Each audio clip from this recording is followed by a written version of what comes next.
2022년 10월 25일 화요일입니다.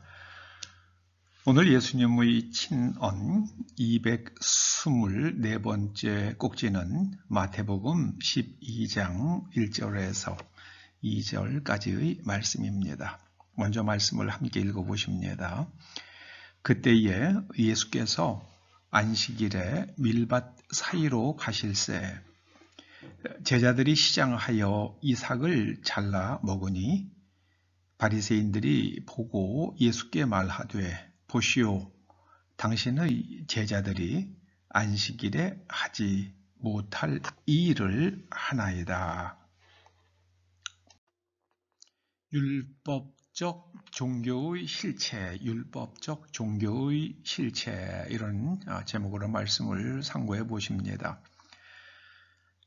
누구나 경험이 있죠. 책상에 앉아 있다고 해서 공부하는 것이 아닌 것처럼 외형적으로 어떤 계율을 지킨다고 해서 종교의 핵심 가치가 내면화되는 것은 아닙니다.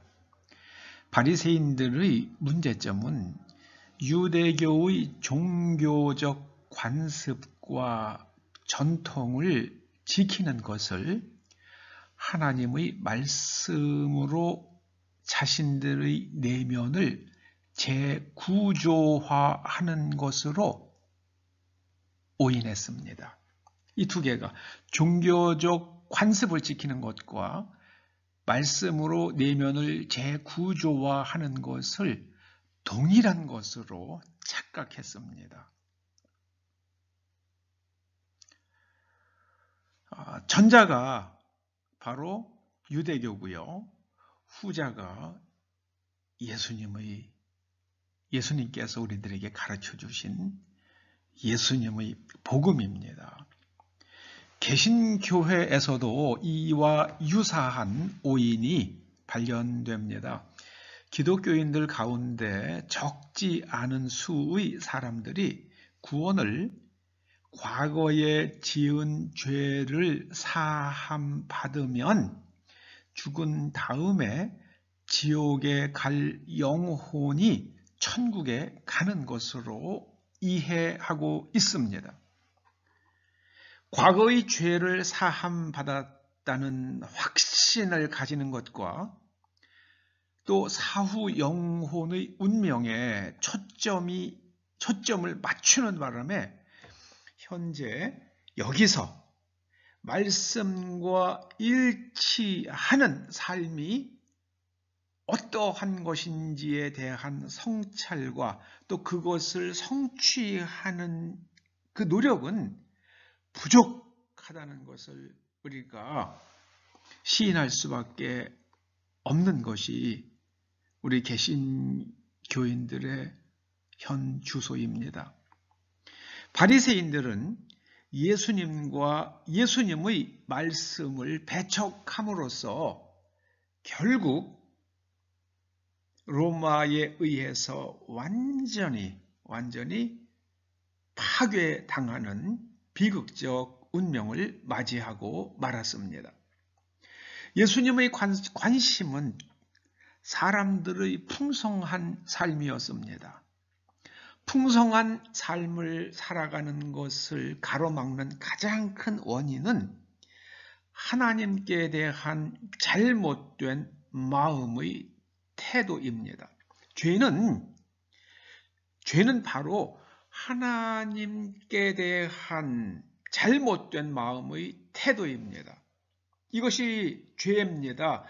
죄로 인해서 일어나는 구체적 행위를 한글 성경은 허물이라고 부릅니다. 허물. 영어로는 transgression입니다. trans는 가로지르는 거죠. gression은 나아가는 거죠. 하나님께서 하지 말라고 하시는 것을 갖다가 가로질려서 그냥 해버리는 겁니다. 이게 바로 허물이라고 우리 성경은 그걸 그렇게 번역을 했습니다.